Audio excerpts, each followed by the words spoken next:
Jordan Martinez was 15 years old, a sophomore at Martin Luther King Jr. High School in Atlanta, Georgia. He was a good student, maintaining a 3.6 GPA while playing on the varsity basketball team. On a Wednesday afternoon in March, Jordan finished basketball practice at 4:30 and walked to Corner Market, a convenience store 2 blocks from school, to buy snacks and a drink before heading home. Jordan had done this routine dozens of times. Corner Market was a neighborhood fixture, owned by Carl Henderson, who'd operated the store for 23 years. Jordan usually bought Gatorade, chips, and sometimes a sandwich. He'd never had any problems at the store before, though Henderson had always watched him more closely than he watched white customers, following him through aisles and keeping eyes on him at the register. Today, Jordan was wearing his basketball practice clothes, shorts, a team hoodie and sneakers, with his gym bag slung over his shoulder and his backpack hanging on one side. He looked exactly like what he was, a high school athlete who'd just finished practice. Jordan entered Corner Market and went straight to the cooler section to grab a Gatorade. He then walked to the snack aisle to pick up a bag of chips. He was holding both items visibly in his hands, with $20 in cash that his mother had given him that morning for after-school expenses.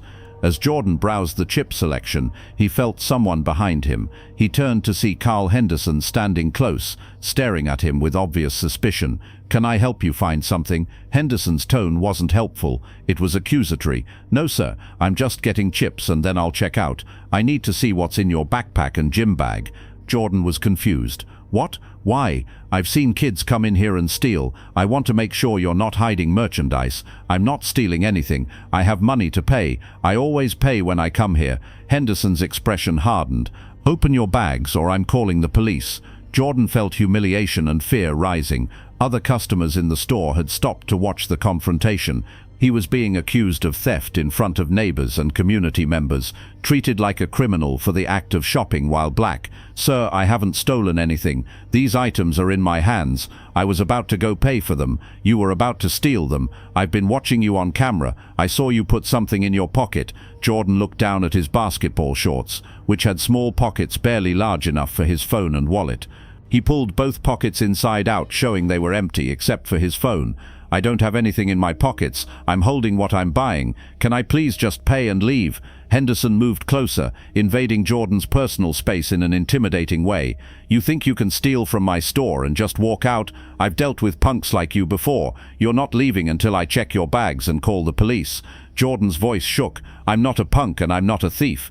I'm a student who stopped to buy snacks. Please let me pay and go home." Henderson grabbed Jordan's arm roughly. "You're staying right here until the cops arrive." Jordan tried to pull away from Henderson's grip, but the older man held tight, his fingers digging into Jordan's arm painfully. "Let go of me. You're hurting me. You should have thought about that before you tried to steal from my store." Another customer, an older black woman, intervened. "Carl, let that boy go. He hasn't stolen anything. I've been watching." He picked up 2 items and was heading to the register. Henderson ignored her. "Ma'am, I'm handling a shoplifting situation. Please don't interfere." "There's no shoplifting situation. You're assaulting a child based on nothing but your assumptions." Henderson pulled out his phone and called 911 while still gripping Jordan's arm. "I need police at Corner Market on Auburn Avenue. I'm detaining a shoplifter." Jordan felt panic rising. His mother was Lisa Martinez, the district attorney of Fulton County. She prosecuted criminal cases including retail theft. She'd taught Jordan about his rights and how to interact with police safely, but she'd also warned him about situations exactly like this, being profiled, accused falsely, and detained by store owners or security who saw a black teenager and assumed criminality. "Sir, I want to call my mother. I have the right to contact my parent. You can call whoever you want after the police get here and sort this out. My mother is the district attorney. She needs to know what's happening." Henderson laughed dismissively. "Sure she is, and I'm the governor. You're not calling anyone until the police arrive." Jordan managed to pull his phone from his pocket with his free hand, while Henderson still gripped his other arm. He dialed his mother's cell phone, which she'd told him was always available for emergencies. Lisa Martinez was in a meeting with her senior prosecutors when her phone vibrated with Jordan's call. She normally wouldn't answer during meetings, but Jordan knew not to call during work hours unless it was urgent. "Jordan, what's wrong?" "Mum, I'm at Corner Market and the owner is accusing me of stealing and he won't let me leave. He's holding my arm and he called the police. I didn't steal anything. I was just buying snacks." Lisa felt immediate fury and fear. Her son was being racially profiled and illegally detained. As a prosecutor, she knew the laws around false imprisonment and assault. As a mother, she was terrified for her son's safety, especially with police being called to a situation where a black teenager was being accused of theft. "Jordan, stay calm. Keep me on the phone. Put me on speaker so I can talk to the store owner." Jordan activated speakerphone. "Sir, my mother wants to talk to you." Henderson was annoyed. "I told you no phone calls until police arrive." Lisa's voice came through clearly, with absolute authority. "This is Lisa Martinez, District Attorney of Fulton County. You are currently illegally detaining my 15-year-old son. Release him immediately, or you will face criminal charges for false imprisonment and assault of a minor." Henderson's confidence wavered. "He was shoplifting. I have the right to detain shoplifters." Georgia law allows reasonable detention only when there is probable cause to believe theft occurred. "What specific theft did you observe?" "I saw him acting suspicious, and he has merchandise he hasn't paid for yet." Having unpurchased merchandise in a store is not theft. Theft occurs when someone leaves the store without paying. "My son was in the process of shopping. You have no probable cause for detention. I run this store. I know shoplifters when I see them. You racially profiled my son based on his race and age. That's not probable cause. That's discrimination. Now release my son immediately, or when Atlanta police arrive, I'll be instructing them to arrest you. You can't tell police what to do. As the elected district attorney who prosecutes all felonies in this county, I absolutely can provide legal guidance to police officers about probable cause and criminal detention. Release my son now." Henderson finally let go of Jordan's arm. Jordan immediately moved away, still holding his phone with his mother on speaker, and the Gatorade and chips he'd intended to purchase. "Mom, I'm free." He let go. "Jordan, walk out of that store immediately. Leave the merchandise. Just exit safely and wait outside for police to arrive. I'm coming there right now." Jordan put down the Gatorade and chips and walked toward the exit. Henderson blocked his path. "You're not leaving. The police are coming and I'm pressing charges." Lisa's voice came through the speaker with icy authority. "If you prevent my son from leaving, that's kidnapping. Step aside immediately." Henderson moved reluctantly, and Jordan rushed out of Corner Market. He stood on the sidewalk outside, his hands shaking, his arm aching where Henderson had gripped it, fighting back tears of humiliation and fear. Within minutes, an Atlanta police patrol car arrived. 2 officers exited and approached Jordan, who still had his mother on the phone.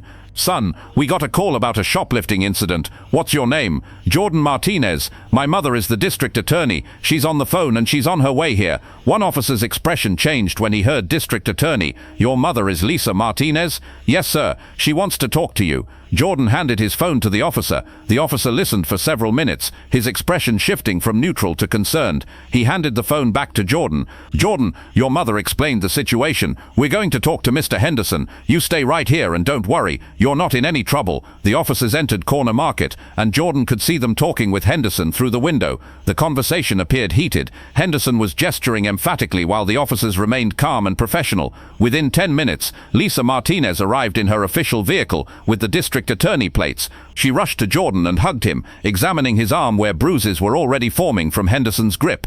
"Baby, are you okay?" "I'm okay, Mom. I was scared. He wouldn't let me leave. He said I was stealing, but I wasn't. I had money to pay." "I know, sweetheart. You did nothing wrong. This is racial profiling and illegal detention. We're going to address this properly." Lisa approached the officers who'd exited Corner Market. "Officers, what did Mr. Henderson tell you?" The senior officer responded. "Ma'am, Mr. Henderson claims he saw your son acting suspiciously and believed he was concealing merchandise. He says he detained Jordan pending our arrival to investigate possible shoplifting. Did he provide any specific facts supporting belief that theft occurred?" "No, ma'am. He said Jordan was in basketball clothes with bags and was acting suspicious by looking around. He said experience told him Jordan was going to steal, so he racially profiled my son based on appearance and age with no actual evidence of criminal behavior." "That appears to be the case, ma'am. We checked the store's security footage. It clearly shows Jordan entering the store, selecting 2 items, and holding them visibly while shopping. At no point did he conceal merchandise or attempt to leave without paying. Mr. Henderson confronted him before he reached the register." Lisa's voice was steel. "Officers, I'm formally requesting you arrest Carl Henderson for false imprisonment and battery on a minor. The security footage and witness statements will support both charges. My son has visible bruising from Henderson's unlawful physical restraint. Georgia law is clear that detention of suspected shoplifters requires probable cause. Henderson had none." The officers exchanged glances. "Ma'am, are you sure you want to pursue criminal charges? We could handle this as a civil matter." "I'm absolutely certain. Mr. Henderson racially profiled my 15-year-old son, falsely accused him of theft, physically detained him causing injury, and refused to release him even when told he was committing a crime. This isn't a misunderstanding. This is criminal conduct that needs to be prosecuted. Henderson had come outside and overheard the conversation. District Attorney Martinez, I apologize if there was confusion. I was just trying to protect my store from theft. I didn't mean to hurt your son. Can we resolve this without involving the legal system? Lisa turned to face Henderson, her expression showing controlled fury. You saw a black teenager and immediately assumed he was a criminal. You followed him, accused him falsely, physically assaulted him, and held him against his will. You terrorized my child, and now that you face consequences, you want to resolve this informally? No, Mr. Henderson. You'll face the same legal process as anyone else who commits crimes in this county. The officers arrested Carl Henderson on charges of false imprisonment and simple battery. He was transported to Fulton County Jail for processing. Lisa drove Jordan home, where she photographed his bruised arm, documented his emotional state, and began preparing the case that would be prosecuted by her office. Because Lisa had a conflict of interest as both the victim's mother and the elected prosecutor, she recused herself from the case and assigned it to her senior assistant district attorney. But she provided all evidence, connected the assistant DA with witnesses, and ensured the case received thorough attention. The prosecution of Carl Henderson moved forward aggressively. The state presented security footage showing Jordan shopping normally, with merchandise visible in his hands. They presented witness testimony from the black woman who'd tried to intervene, and from Jordan describing his fear and the pain from Henderson's grip. They showed photographs of Jordan's bruises. Henderson's attorney argued that his client had been operating under good faith belief that shoplifting was occurring, and that he'd used reasonable force to detain a suspected thief. The argument failed because the security footage proved Henderson had no basis for suspecting theft, and that his force was excessive for detaining a minor who wasn't resisting or fleeing. Henderson was convicted of both charges. He received a sentence of 2 years probation, 200 hours of community service, mandatory counseling on racial bias, and was ordered to pay restitution to Jordan for his medical treatment and counseling for trauma from the incident. More significantly, the conviction triggered scrutiny of Corner Market's business practices. The Georgia Department of Consumer Affairs investigated after community complaints and found Henderson had a pattern of treating black customers differently than white customers. Multiple black teenagers reported being followed, accused of theft, or banned from the store based on false accusations. White customers with similar demographics reported no such treatment. The investigation resulted in fines and a consent decree requiring Henderson to implement anti-discrimination training and monitoring. But the damage to Corner Market's reputation was irreparable. Community members boycotted the store.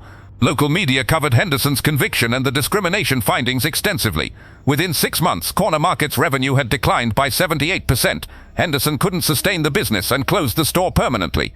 The space was later purchased by a black entrepreneur who opened a community grocery, focusing on serving local residents respectfully and equitably. Jordan struggled emotionally after the incident despite his mother's support and professional counseling. The experience of being accused, detained, and treated as a criminal had shaken his sense of safety. He became anxious about shopping alone and hyper-aware of how store employees watched him. Lisa used her platform as district attorney to speak publicly about the incident and its broader implications.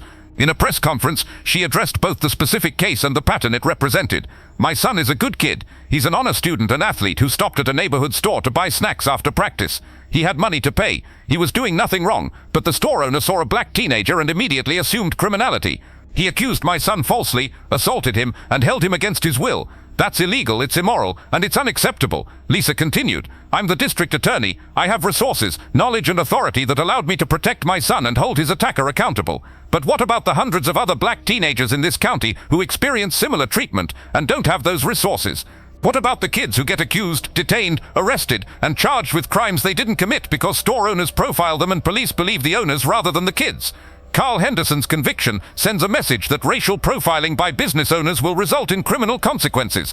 But we need broader change. We need businesses to train employees about implicit bias. We need clear policies that prevent discrimination. And we need community members to speak up when they witness profiling rather than allowing it to continue unchallenged.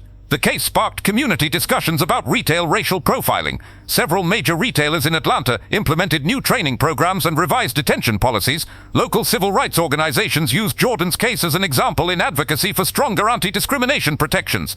5 years after the incident, Jordan was a sophomore at Morehouse College, studying criminal justice with plans to attend law school. He'd processed his trauma and became an advocate for youth who experienced discrimination. He spoke at schools and community events about his experience and about knowing your rights when facing false accusations. In one such speech, Jordan reflected on how his mother's position had shaped the outcome of his case. When Carl Henderson grabbed me in his store and accused me of stealing, I was terrified. I'm a kid. I was alone. I knew I'd done nothing wrong, but I also knew that being right doesn't always protect you when you're black and someone in authority decides you're a threat. I called my mother because she'd always told me that if I was in trouble, she'd be there. What I didn't fully understand until that day was that my mother, being the district attorney, meant she had power most parents don't have. Jordan continued, "My mum could call the police and tell them to arrest the person who'd assaulted me. She could make sure the case was prosecuted seriously rather than dismissed. She could use her platform to talk about what happened and demand accountability. Most kids who experience what I experienced don't have that. Their parents aren't the DA. Nobody arrests the store owner. The kid gets blamed, charged, or just traumatized and sent home with no justice. I was lucky in a terrible situation. Lucky that my mum had authority and resources. But no kid should need their parent to be the district attorney to be safe from racial profiling and false accusations. We need systems where all kids are protected, where business owners face consequences for discrimination, regardless of who the victim's parents are." 10 years after the incident, Lisa Martinez was serving her third term as district attorney, having been re-elected twice with strong support from communities of color who appreciated her commitment to addressing discrimination and police accountability. She'd implemented diversion programs for youth, reformed cash bail policies, and established a civil rights unit specifically focused on prosecuting hate crimes and discriminatory conduct. Carl Henderson had left Atlanta after his store closed. He struggled with the consequences of his conviction and the destruction of his business. In an interview years later with a restorative justice program exploring accountability for discrimination, Henderson offered reflection. "When Jordan Martinez walked into my store that day, I saw a black kid in athletic clothes with bags, and I immediately thought theft. I didn't base that on anything he did. I based it on stereotypes about young black males. I followed him, accused him, grabbed him, and called the police. I terrorized a 15-year-old boy who'd done nothing wrong. I found out his mother was the district attorney, and I got arrested and prosecuted. My business failed, and I lost everything. People say I got what I deserved. Maybe they're right, but what haunts me isn't losing my business. It's thinking about how many other black kids I probably treated the same way over 23 years. Kids who weren't the DA's son. Kids who got accused, maybe arrested, maybe charged with crimes they didn't commit. Kids whose lives I damaged because I couldn't see past my own racism. The story of Jordan Martinez and Carl Henderson became a teaching case in criminal justice programs, business ethics courses, and community workshops about confronting racial bias. It illustrated how discrimination harmed individuals, how accountability required systems that believed victims even when they lacked special status, and how business owners who practiced discrimination could face serious legal and economic consequences. And in Atlanta's Auburn Avenue neighborhood where Corner Market once stood, the new community grocery operated by a black entrepreneur featured a mission statement on its wall. "We serve all customers with dignity and respect. Everyone is welcome here. Everyone is valued here. Everyone is safe here." That was the community's response to what had happened to Jordan Martinez, not just punishing the discriminator, but creating spaces explicitly committed to the equality and safety that should have been guaranteed all along. Carl Henderson had grabbed a teenager and accused him of theft, based on nothing but racial prejudice. That teenager was the district attorney's son. Henderson's inability to see a student shopping rather than a criminal stealing cost him his business, his reputation, and his freedom. But the broader lesson was that discrimination should cost perpetrators dearly, whether their victim was the DA's son or any other young person deserving of respect and fair treatment. That was the accountability Jordan's case had helped establish, even as it revealed how far the community still needed to go to ensure that accountability protected all youth, not just those whose parents had power. Thank you very much for listening. Please let us know what you think of this story in the comments. Don't forget to like the video and subscribe to the channel. Turn on notifications so you don't miss any other videos.